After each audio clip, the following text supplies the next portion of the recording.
A very, very, very good afternoon and welcome back to the latest Compassion Check-In. And we're up to episode, I don't know what.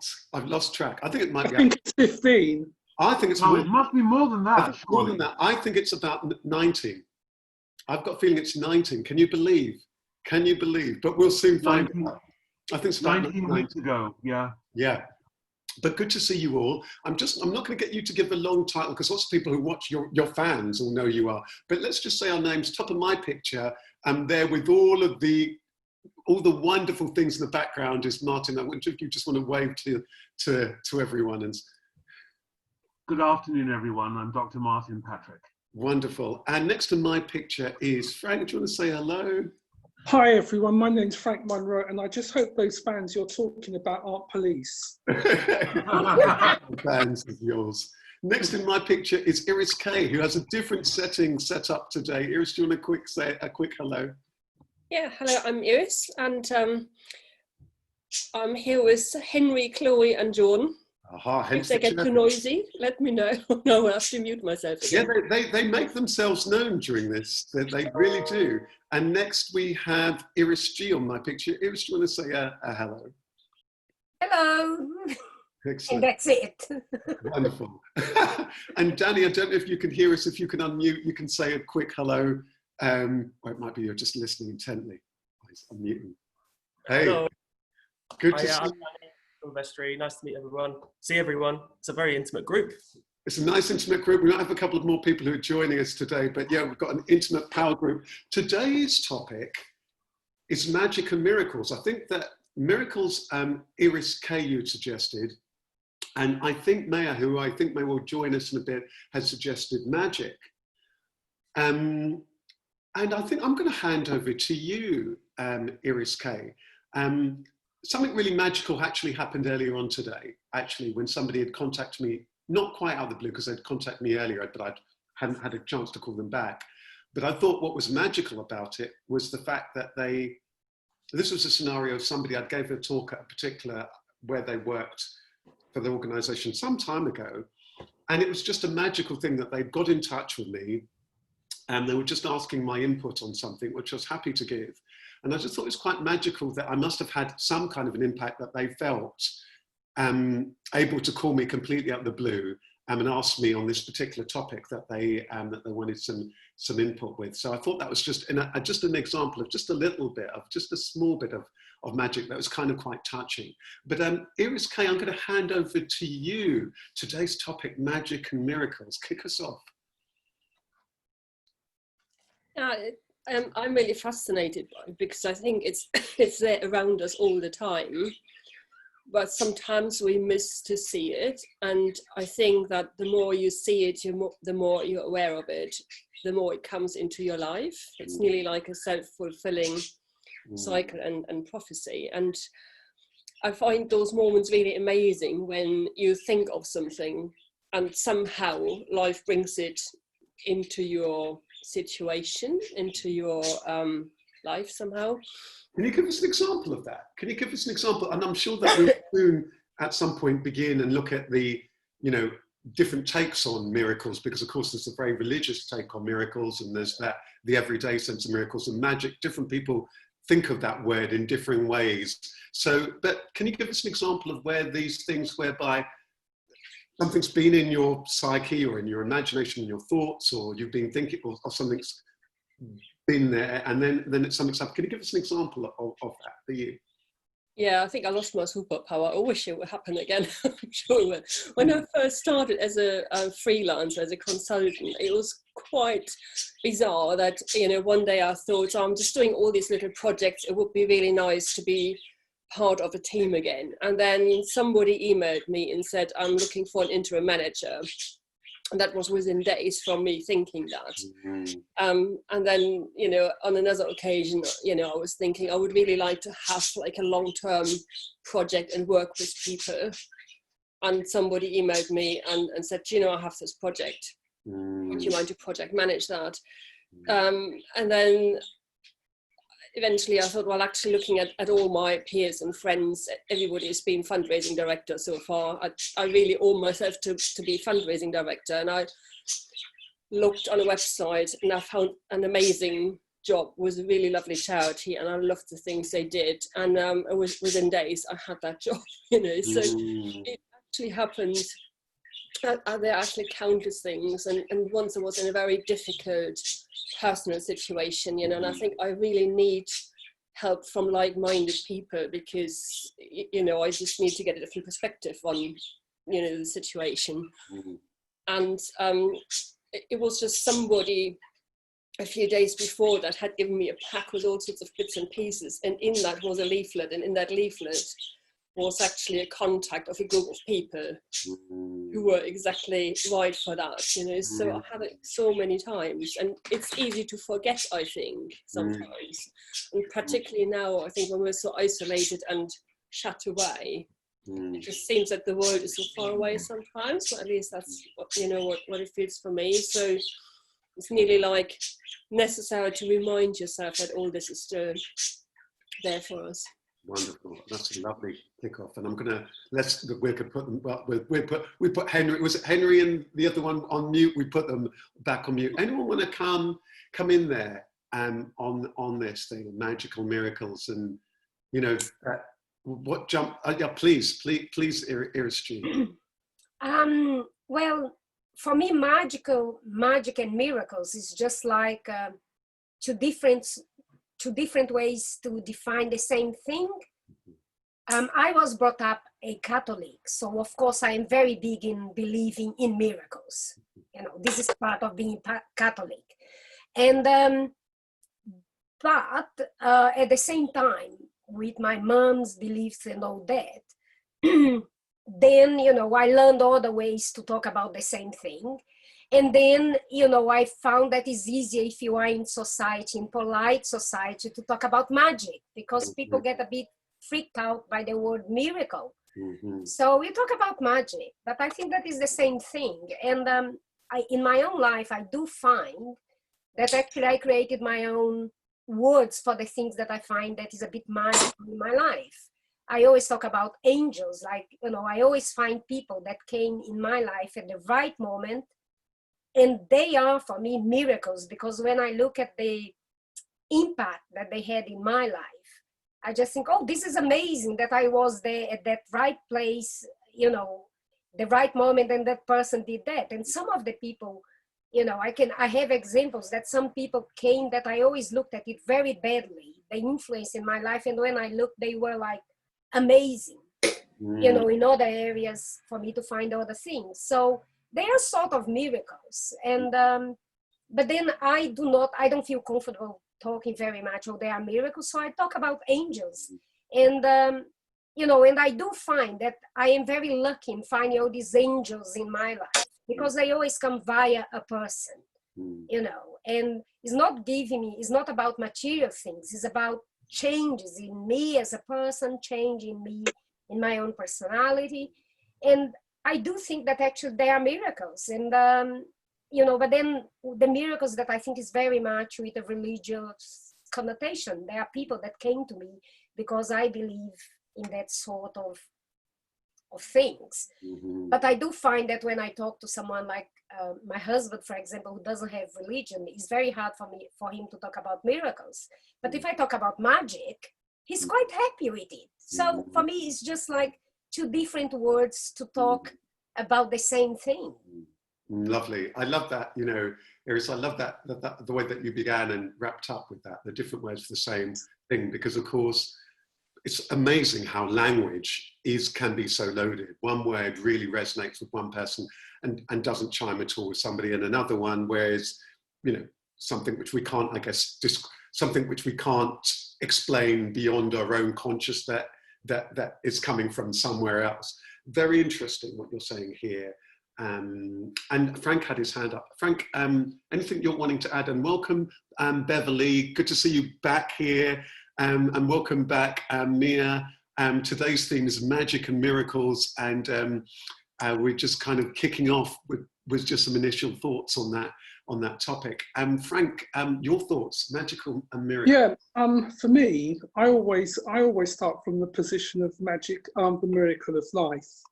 When I, you know, because I'm an engineer, so for me, I always have to. I believe that there has to be a solution to every problem, but you know, there are problems that I have to accept that there's an explanation bigger than myself. But and I totally agree with Iris G on magic. I don't differentiate between magic and miracles. My recent, if you like, my recent miraculous experience was I've been given a piece of work by an organisation called Black Leaders, and I'm leading a piece of work on inclusive leaders. And they contacted me and they said, "Oh, thanks for signing up, Frank. We were oversubscribed, but we want you to come and do some work for us, and you'll be leading a work stream." So I thought, okay, fine. Then they sent me the names and the professionals of the work stream, and I had to go back and say, "Have you got the right Frank Munro?"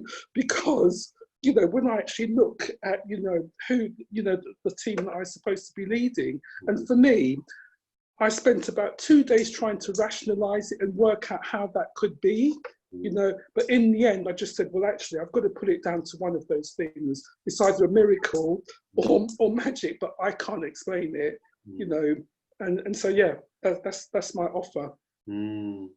Really interesting. Anyone want to come in next? Anyone want to come in next? Yeah, Danny, please. I had a feeling that you were going to say something. I was going to come to you, but yeah, Danny, magic and miracles. I really like the words magic or magical and miracles. I think they're quite friendly words, really quite soothing words.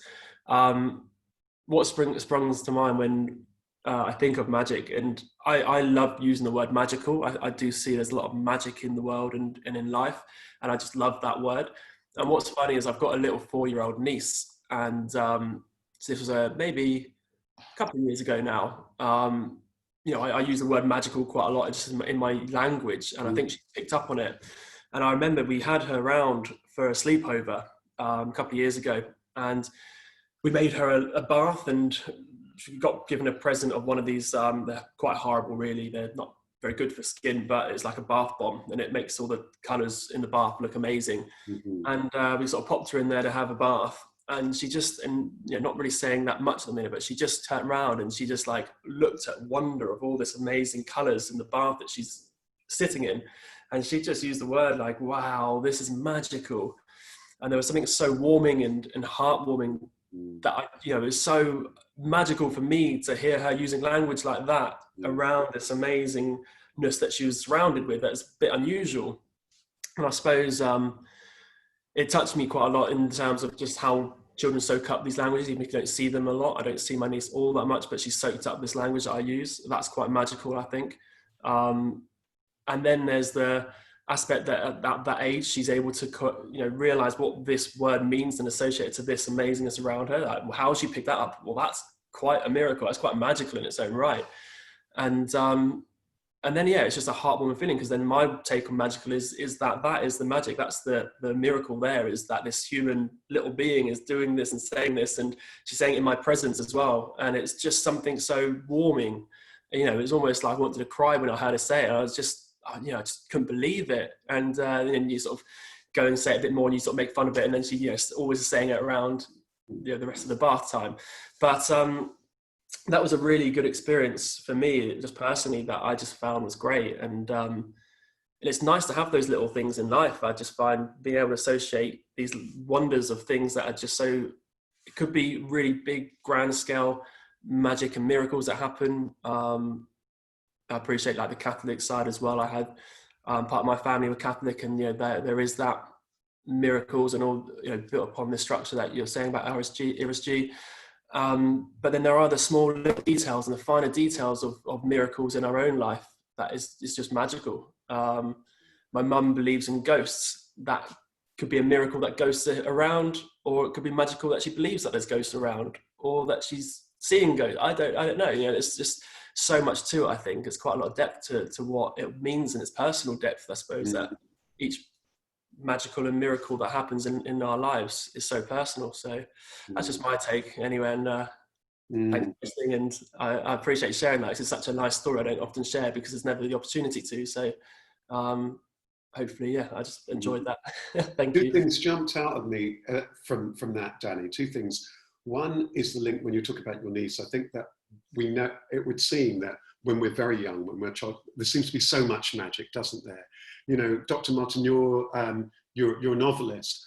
Books are full of magic, aren't they? Books are a kind of an invitation to magical possibilities. I remember that when I was a kid, I'm quite a young kid, about 6 or 7, I was infant school, I think, and we were told to go and get Robinson Crusoe, which is actually quite a big book, and to read it. And that began for me a childhood-long love of books. And I'd read some book, and I'd be transported. It was like magic. I would be transported, you know, like what the kids' imagination is like. I would be transported into these different worlds. Reading things like The Lion, the Witch, and the Wardrobe, you know, they had to make several movies for it to come anywhere near to my own imagination. That in itself is quite magical, that kind of thing as a kid. But I think there's something toward the end of what you said there, Danny, also that resonated with me, where you began to, you know, when you were talking about what your mum might see in that. I once had one of my earliest clients is she's a medium.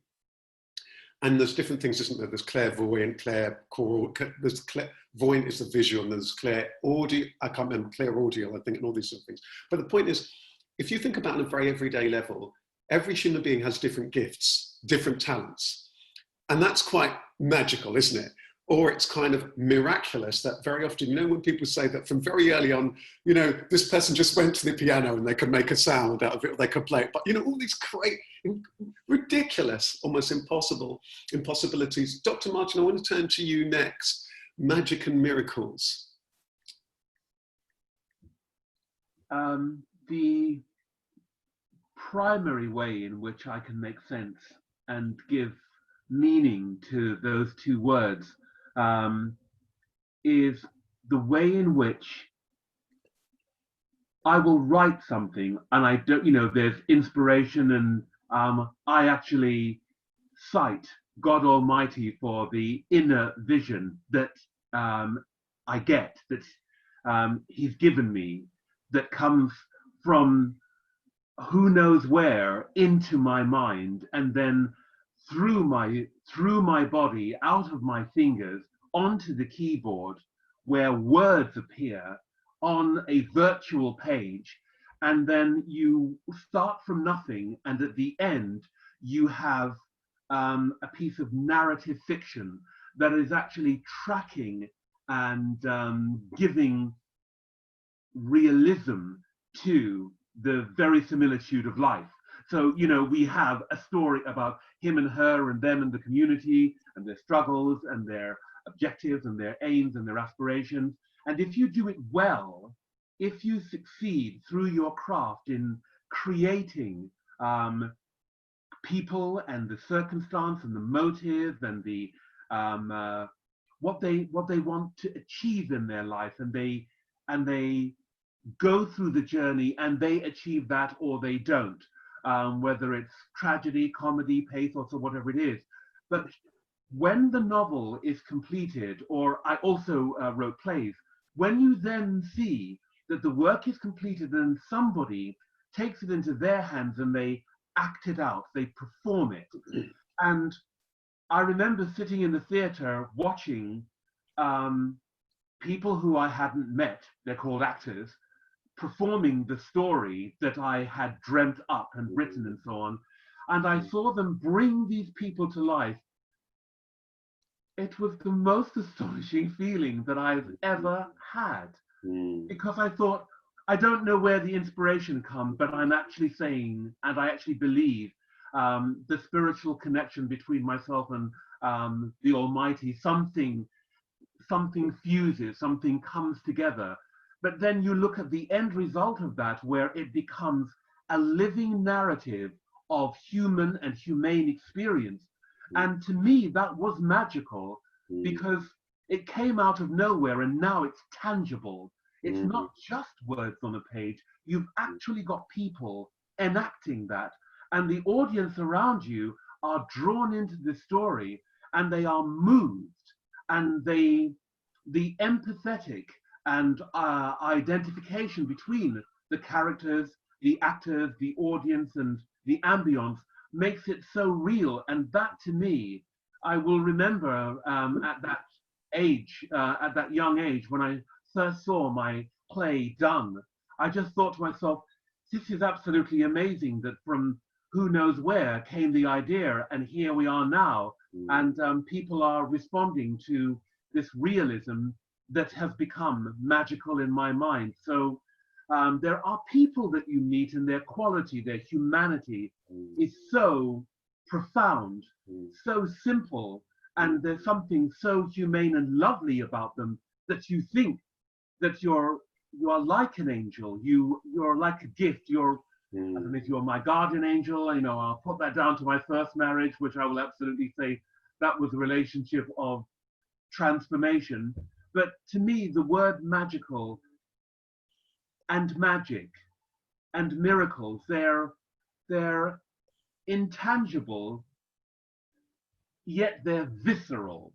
They are definitely visceral. You feel it within your own being that something remarkable is happening, because she is telling you this, he is showing you that.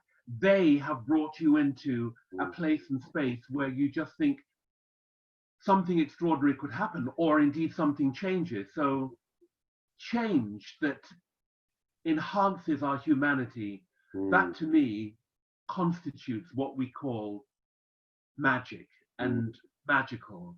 Change that constitutes reality, that constitutes change, can be seen as magic. But that's the best way and the only way that I truly know how to explain and define. Very, very, very magical, that, what you were saying. That's very magical. And again, like Danny was saying, I love that. I love the word magic. I use the word magic and magical actually quite a lot. And one thing that jumps out at me from what you were saying there, Dr. Martin, I'm going to bring back in Frank and invite Mia in also, was it made me think of how creativity, you know, there are so many things, isn't it? Creative and the creative arts full of so much magic, and there are certain wonders of the, you know, the wonders of the, you look at the Parthenon, you know, you look at the Taj Mahal, you look at certain things, you look at certain huge statues, this, you know, you see certain things, or when people say then they see the Sistine Chapel ceiling and people are just like awestruck, or certain natural wonders where people are just speechless, isn't it? There are some times where people just almost like that, they're speechless, and there's something wonderful when we see the pyramids, the Egyptian pyramids, the Mexican pyramids, or all sorts of wonders where people are, or sometimes just an ocean where people are just awestruck by the majesty of life. And I think this is where these words become interesting, because for me, spirituality and the word serendipity, which actually has a strong connection for me, you know, these words often emerge there. There was a story I was going to share, but it's temporarily gone. So I want to invite Frank back in because you had your hand raised, and I'm going to invite Mia in. Frank, you just wanted to share. No, sorry, I'm rubbish. I should have put my hand down. Oh, you put your hand down. Let's head over to Mia Morris. Mia, you always have magical words to offer us. What does this topic mean? What's in my breadbasket today? Let me have a look. I've got optimism, the power of music and nature to create creativity and the wonders of the world, which is awesome. And I'm speechless in terms of the impact that those things have when nature and music align. I saw a thing on Facebook today which said, if I can remember rightly, that you remember music when you're happy and the lyrics when you're sad. That's nice. Really nice. It's funny you mentioned music, because you reminded me that was kind of a little bit of magic, because it reminded me of the story I was going to tell. I remember once I was asleep, and in this dream, Stevie Wonder, great Stevie Wonder, was singing this song. And he's singing this song, years are gonna crawl and then fly by. First and last they'll do for you is cry. It's up to you what you will do meanwhile. Let's live before we die. Let's live before we die. He's singing it in his amazing elastic voice, far better than how I sang it there. He's singing this song, he's singing this whole song. I then wake up, he's singing this song in his amazing, you've got to imagine that, in his tonality. I wake up and I'm going through I'm going through all of, well, I don't know that Stevie Wonder song. I'm going through all the Stevie Wonder songs I know through my mind. And I couldn't put it down. I thought, oh, could it possibly be a George Benson song? Because it's got a bit of a feel of that. I realized that it was none of either of their songs. So this was an original song. I captured it and put it on a voice recording. The whole song, the whole lyric, the entire lyric had arrived in that dream. It's the only time that that's happened, that a complete song would arrive like that. And there are stories like that. I think Paul McCartney tells the story, well, there's two of his songs that came like that, isn't it? One has a kind of a religious connotation, Let It Be. When I find myself in times of trouble, Mother Mary comes to me. His mother, who had passed away, came to him in a dream, speaking words of wisdom, let it be.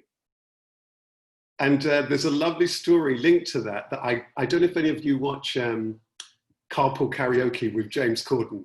There's this lovely, I don't know if you've ever seen that there's the episode where James Corden's interviewing Paul McCartney and he does this car thing and they're driving around. And James Corden shares it, and James Corden, you can see, is overwhelmed by getting Paul McCartney. Can you imagine, Paul McCartney, in the carpool karaoke. And Paul McCartney's just this very everyday, relaxed, guy. You would, if you didn't know who he was, you would just have no idea. So anyway, they're talking about music, and James Corden saying, I remember once I was sat down by my grandparents, and they said, we're about to play you the greatest song you've ever heard. And I think he said they played Let It Be. And they played it, and Paul's saying, oh, wow. And then James goes on to say, I think my grandfather or one of his would be so blown away if they were here now. Paul said to him, they are. There was a moment's silence and James was moved. It was kind of like, it was this magical moment. And then Paul said to him, it's funny that music can do that to you. Like, he knows like there's this secret that he just happens to be a part of. He knows that there's something magical about this thing that you can't quite put your finger on. I just love those kind of stories. Anyone else want to come back in? Please, Iris K. Yeah, a number of things actually. I looked just up the definition of magical and or magic and miracle, and for some reason I would have seen it actually the other way around. They define the miracle as something that's astonishing, and the other one more as a supernatural power, I think. Mm-hmm. But so I just think of miracles, or starting with magical. I think sometimes it's right, when you're in nature, it can be really magical. So to me, it's actually an awestruck feeling, without necessarily the supernatural. But then, for instance, when my grandmother died, we were really, really close. And I didn't know at the time, obviously, that she was just then dying. I was leaving the house and I just felt this, and I actually was lingering for some reason. I couldn't leave, I was lingering. And then I just felt this presence and a very strong scent of roses. Mm-hmm. And my grandmother, when I was little, when I visited her, she always gave me some garden roses who had the most adorable smell, aroma, scent, and it was just such a bizarre presence, and being surrounded by the scent. And later that day, I learned from my mum that at that very time, my gran had passed away. So to me, that's, beyond the magic, that to me, that was a miracle, really. And I've seen, and that was actually not in a religious context. It was a really interesting healing gathering. And there was one lady who thought that she wasn't very good with words and wouldn't be very good understood. And she had Jewish background. And anyway, so as part of this meeting, something happened and she started to shout out in a different language. And I thought, so there are certain parts in the Bible where I thought, this sounds a bit like when you have live quotations from Jesus saying something. And then somebody else said, she is talking Aramaic. And then somebody else actually said what it meant, although she couldn't speak Aramaic. And when you look at the book of Acts, they're like all the things that happened there, that, you know, the gift of tongues, the gift of interpretation. It was quite extraordinary. So, and it was really interesting how for different people, it actually gave something that they were looking for, I think. But what was really powerful was it nearly was the connection between the people that opened up the ground for this to happen, because there was so much love and connection between people. You know, so I think that, you know, with some of the things that, you know, it's really based on love and connection in people. And then final thing, I don't know whether anybody knows the book, A Course in Miracles. It's written by a lady called Helen Schuckman. She was a psychiatrist, scientist, and she had this voice that told her to write a book, which comes back to what I think Dr. Martin was saying earlier on. And she was harassed by this voice to write this book. And she spent, and then her colleague, also a psychiatrist, because she was like, what do you think? I hear this voice, and, you know, I write this book about things I have no idea about. And he said, I think then you have to just listen to the voice and write it. And the scientist, she wrote this massive book, A Course in Miracles. And it's actually a really profound spiritual piece of work. A very spiritual book, and she wrote it end to end, and she never knew what she was writing, and when she came in the evening to sit down to write, she never knew what would come out of her pen. Yeah, it's wonderful. I mean, where this conversation is going, that beyond our own knowledge, knowing or understanding, whether it's supernatural, whether it's just a wonderful happening, there's something very powerful. And I loved also one of the themes that came through for me from what you were just sharing there, Iris K, is the element of connection, the element of where a number of people therefore then party to this something which is very, very, very special. And there's some wonderful things going on in the chat box. Somebody's asking somebody to expand on something. Danny, you're being asked to expand on one theme. Anything you're wanting to come back in and add? Yeah, thanks, Iris G. I actually prefer talking than typing, so I was just trying to type but also listen to Iris K, so thank you for inviting me back in, Rash. Yeah, it's a really interesting question actually that Iris G's asked. It's, can you please expand on that further? As in, I asked about magic and miracles. To me, it's an illusion of my mind. So Iris G is saying, can you expand on that further? Is it the person seeing the miracles of magic or the person doing the miracles of magic? For me, it's me, it's myself. I see that the illusion of my mind from the magic is more personal, that it's not necessarily coming from the magical miracle that's happening, but how my mind is then, I can't say this word, dictating it, you know. What is it? I know what it means. Dictate. Yeah. You know what I mean? Yeah. Sorry about that. Yeah, that's how my mind is. I guess that word. It's is taking this amazing thing that something's happened, but then the illusion that my mind is doing to make it feel like that either is or isn't real, or is it there? Is it not? It's all this illusion that my mind is then racing to find an answer to, but sometimes quite can't find the right answer for. This is a really interesting point here, and I think it makes me think of something that Dr. Martin was saying before about us, and it's visceral, something sometimes felt. We become so used to something having to be, it ties in with the thing I think that Frank was saying, you know, as an engineer, there's always an answer. We become conditioned that everything needs to be proven or pinned down or blah, blah, blah. But there'll be lots of stuff that I'm quite I would describe myself as quite an intuitive person. I'm moved by what I feel. You know, I'm more interested in what I feel than what I think. I've very little interest in thought. I sometimes say to people, somebody once said to me, oh, Rasheed, you just said something so thought-provoking. And I got a quote which goes, I'd far rather be thought disposing to go down as somebody who's thought disposing. And what I mean by that is that sometimes the mind and all of the ideas and all of that stuff is limited to our own knowledge, our own perception, our own and all of that stuff.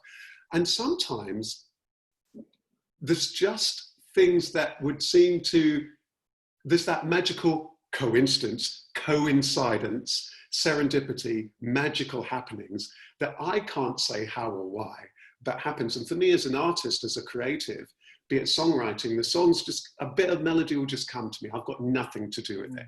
And in fact, sometimes, you know, if you ask lots of artists, oh, tell us about this, or when you wrote this, or when you wrote that. First of all, they say, I wrote this then. And if you pin them down and say, how did it come about? They'll often say, I've no idea.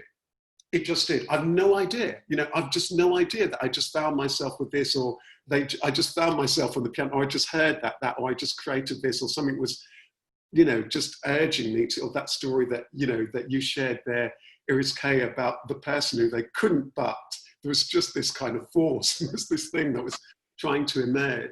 And in a way, it doesn't matter. I like this thing. It doesn't matter whether it is, it doesn't matter whether it comes from within or without, where we try and locate it or how we try and, it just is, isn't it? It just is something which is very, very magical. I'm just going to tap on that point that you've said, Rasheed. It's one of the most difficult things to talk about is one's own creativity, because you can fall into someone's category of, my God, what an ego. Can he shut up? Can she shut up? Two, why do you think we care about that? You know, because that's just another opinion. What is extremely difficult to communicate is what you're feeling, how your ideas come to you, and how it takes you through from concept to completion. You're writing a piece of music, on the piano, on the guitar, on the saxophone, whatever the instrument may be. Something is happening in your mind that comes through your body and finds its way out through the chords on a guitar, out through the keys on a piano, out through the keyboard in front of me. And then it stands as a verisimilitude of life. That word actually does have meaning. We're talking about realism. Reality is what's happening right now. Realism is when we write about this and we get all of the facts right about what happened. So when you are creatively writing, you don't know where it comes from, depending on, you know, well, some people say, you know, I don't believe in any, I have no religion. And it's like, okay, that you don't. And some people will say, I'm very spiritual, I'm mystical, whatever it may be. But when you're trying to qualify or explain where the inspiration comes from, it may sound ridiculous, or some people get impatient with that. But what you're doing is that you're trying to explain to someone that it's happening, it's in my head, and it is happening, and it becomes tangible when the words are on the page. And then when somebody who I don't know reads the novel, for example, people who read my novel in a reading group, and then they were saying, it meant that to me. I didn't know about life in London, about Black culture, about da da da da da da. And this became very real to me. And you think, fantastic, fantastic. That is the extraordinary magical moment when ideas find its way through from person to person. And it's, you could call it a miracle, you could call it spiritual, you could call it magic, but something extraordinary in our human experience makes that possible. And that, to me, is magical. You're wonderful. Mia. Yeah, Mia, I just wonder, for you, have there been moments that you would say have been magical, that you would say, you know, this is somehow, this isn't this isn't in the ordinary. This seems to be in some way magical or miraculous. I just wonder, have there been those kind of moments for you? Are there things that you would say that, yeah, this is just extraordinary? This is, I just wonder if there's anything that you would point to in your own journey. I woke up one day unable to walk, and I was working for myself then. And I remember thinking, I've got all these things to do. I was running workshops in schools and all sorts of things. And I remember going to hospital and they couldn't work out what had gone wrong, but they gave me crutches. And I used to have to get to Ealing by public transport and do meetings from South London all the way in Battersea to Ealing and do it all by buses. And it used to take me 2 hours to get there.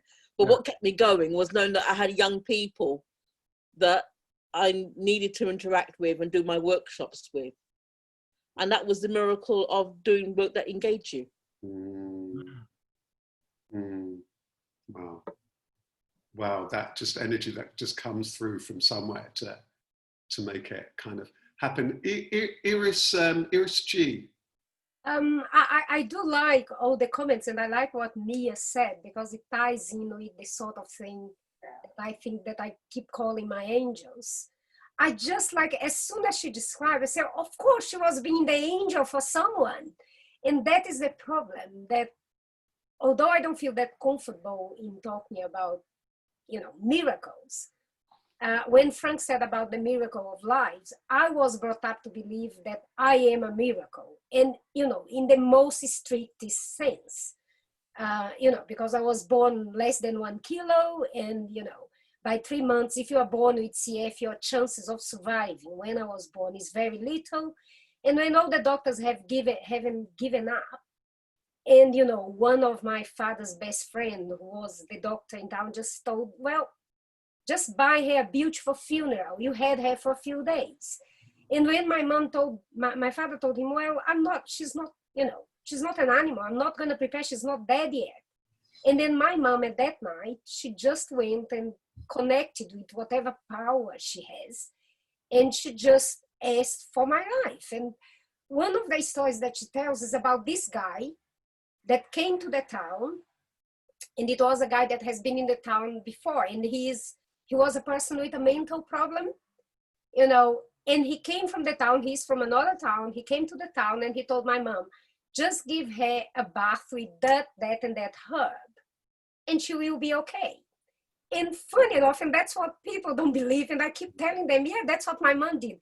The guy actually told, part of the things that he recommended is that I would have a bath with dung, a cow dung sort of thing. And my mom did that. My father didn't want her to do, and she did. And I survived. And then, of course, now I know that I have CF, but I didn't know that until I was 37 years old.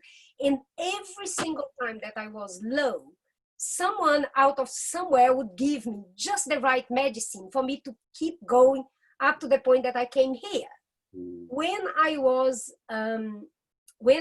wasn't diagnosed first with CF, and here it happened exactly the same thing. I had a very bad period in my life, and I was in hospital like for 15 days, came out, and no one knew what was going on with me. And then I met this girl, that it was a very bad person in my professional life, but one day we went to the cinema. At that point, I didn't know that she was a bad person for me. But she introduced me to this girl from South Africa that invited us, never met the girl before, invited us to her house after the cinema. And then she made a cake for us out of nowhere. We didn't know her. She just invited me, my husband, and this friend to her house, which is already very strange to go to someone's house after cinema for a cake. And then when I was there, I was just talking to her. My friend told about what I had gone through. And then she said, if I was you, I would get in contact with the Royal Brompton. Ask them to send you to the Royal Brompton, because they will find out what you have. And then that's it. I just, I got in contact with the hospital, and it changed my life completely. And I still, I don't even know the name of this girl, because the other girl was really someone that did a lot of damage on my professional life, on my company. So this girl, for me, I still look at, say, every time that I remember the bad thing that the other girl done, I say, I cannot really be angry with the bad thing, because she's the one that put that person in my life that changed my life completely. Again, so every single time. So for me at that point, I just see as a miracle, not that my life is more important than anyone else, but when parents say, oh, the baby is my little miracle, I do feel that I am a miracle. in no sense of the word. And it's not because I deserve, because it's just because some people come in my life at the right moment and give someone that is looking after me the right information that puts me in the right place at the right time for whatever I'm feeling later. So I don't know, magic of miracle, but then it's exactly like Mia is saying, you know, I don't know, you know, I think that she was walking, you know, in a bus 2 hours to really help someone. You know, it's great what she's done, but I'm quite sure that some people, some of her students think exactly like me. She was my angel. Is that impact? And this is what Dr. Martin was saying about, you know, music, and you were saying about music, about stories, and the miracle of life. It's just, we are not very good in talking about it, but there are some people that come just, you know, they don't know why they are there, but they just come to do good for others. Very and that powerful. is a miracle. What you're saying here is really powerful, because actually as you speak, I suddenly realized that there have been many, many occasions in my life, very subtle magic, just very, very subtle magical things that have happened. One is that one of them, and I think Danny knows a little bit of this story, but I remember that when I was pursuing music for a living, I was asked to go to, or invited to go to this masterclass, this music masterclass. At that time, I had a huge ego.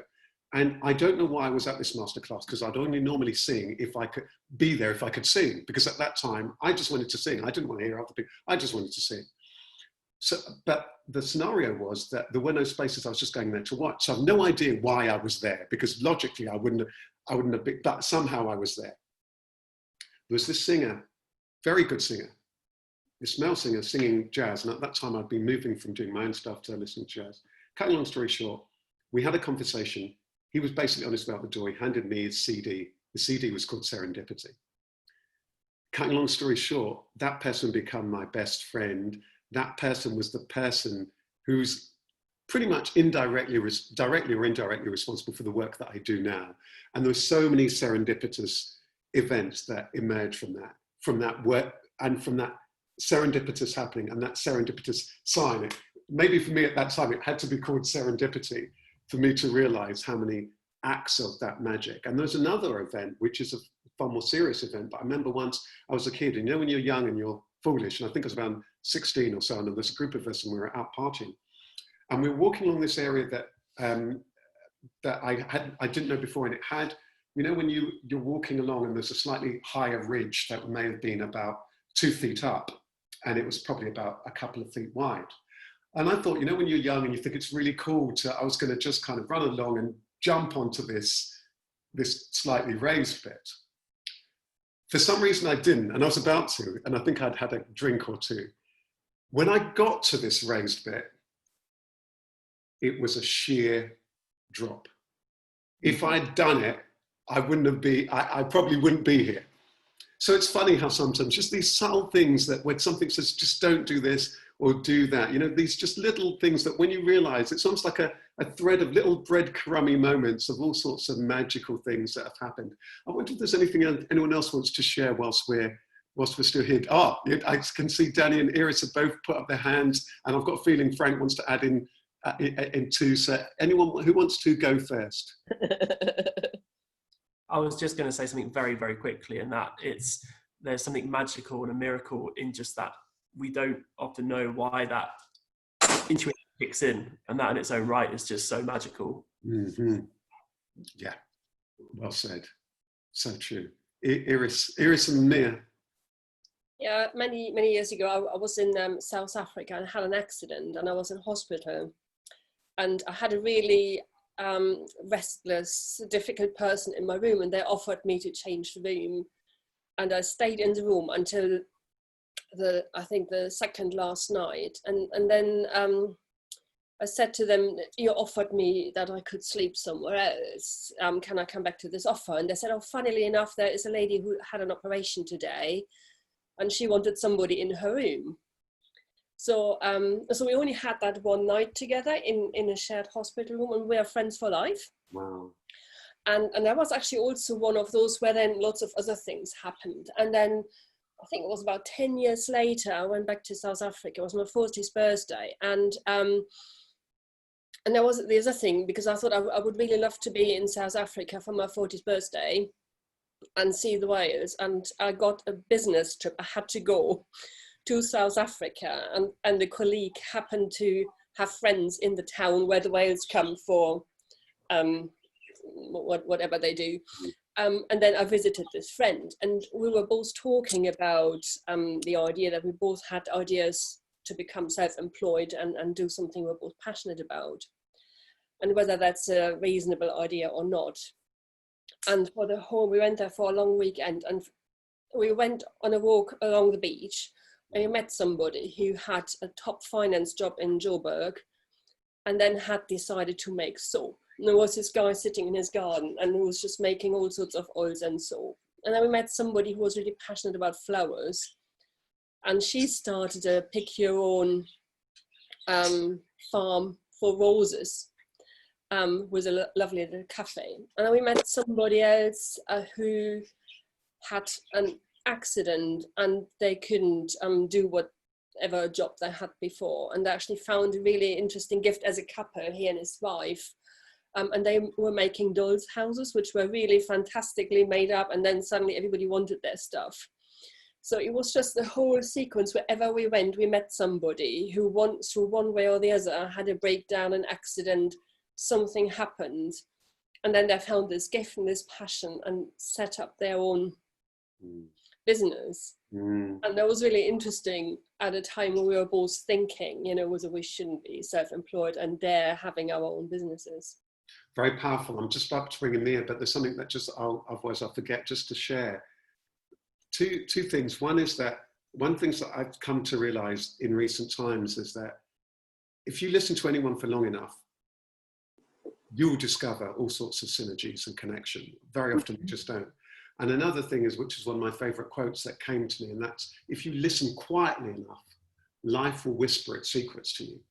So sometimes I think what happens is that we've seen that there are certain times in our life where the window of serendipity, as I call it, is open. We're consciously aware, again, that train of events, one thing and then another thing and then another thing. We're at that stage where it just seems, and sometimes we're just not connected, but on a day-to-day level, if we're open enough, there are all of these everyday magical things or miraculous things that are happening. Mia, over to you. My mum had a saying, I don't know how true it is, that people come into your life for a reason and a season. Yes. Yeah, that reason or a season, and some people will say, or a lesson. Yeah. Reason, the season, or the lesson. Yeah, including going back to Griffiths' point of even the people who aren't our favourite people, but this rich learning. I was saying, where there's hurting, where's the learning? Frank, anything else you want to add into this magical, miraculous pot? I'm just building on what I started earlier. Several years ago, I had an accident on the M40. And for me, basically what happened was I hit a puddle of water, spun round, crossed 3 lanes of traffic in the opposite direction and went down a ravine backwards. And I walked away. Without a scratch on me. And to this day, I do not understand, because there was one point where the car in front of me was coming towards me, and I was looking at the driver and he was looking at me. And it was literally like one of those cartoon moments. And this conversation, because when we started it, I'm thinking, well, how am I going to contribute to this? And then the more you guys started to talk, the more I then realized that for me, that was one of those pivotal moments in my life. Because after that, I then started to look at life differently. And a lot of the things that I took for granted, I did not take them for granted anymore. Very powerful, Frank. That's really just profound. I had the other time, I won't share the story now because it was funny. Whenever I have conversations with my mother, who's quite a remarkable person in their own right, she's a magical person, she'll kind of drip feed me these different bits of story of her journey, which is just incredible, just the most incredible story. And then she did it again the other day about she told me a significant event. I had no knowledge about it. I'm not even sure that anyone else in my family has any knowledge. So she's just like, da, da, da, da, da. And it was really significant, but there's a connection to that to me. And I was just like, wow, that's extraordinary. And it makes a certain sense of one aspect of my life. So again, there can be all of this stuff that if only we're open to it, or if I think that for me, what's one of the things my learning from today's conversation, I think that you touched on it here, Iris, is that it's a conversation usually because of often we have very set ideological views or conditioned views that we don't tend to go in to just explore what it means to everyone. And then isn't it interesting how all these people have been offering a magical story of something that is ridiculously absurd in a way, but profoundly life-changing in another. Isn't that absolutely just remarkable? I know that Dr. Martin, you've got to go, but any last word you want to throw into the mix before we... Thank you, Rasheed. I just want to quickly say that, I think there's a certain degree, for me, definitely, there's a certain degree of discomfort in talking about the magical and spiritual part of oneself, because what I so often come up against is someone that just doesn't want to hear that nonsense, or someone that's just, oh, that's, God bless you, now go away. Or, I mean, does he smoke dope or something? These kinds of block and objection and obstruction to what you are honestly trying to tell someone about in terms of your spiritual or creative identity, reality, process. And we live in a world, and particularly in Western Europe, where everything has to be provable and tangible, otherwise, it's invalid, or it's, no, I don't believe that, it's got to be provable. But to me, like love and God, if you want to tell me that something is not there because you don't see it, I believe that certain spiritual things are there and you can feel it. It's like oxygen. You cannot see the air, but you know it's there. You can feel it. I can feel it go into my lungs. So to me, love and spirit and so on, there are so many things that are like oxygen itself. It's life enhancing and life affirming. And no one can tell me that it doesn't exist because I'm breathing that oxygen right now. So as I leave you for the rest of this week, I just want to remind you that it's sometimes very difficult to speak about deeply personal things because of what it is to you.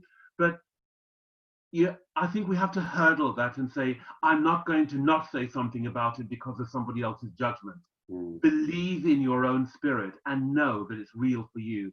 So I say goodbye to you all right now. And the love for you is up here, 19 weeks of meeting you all, it means something. It is something, it's real. So.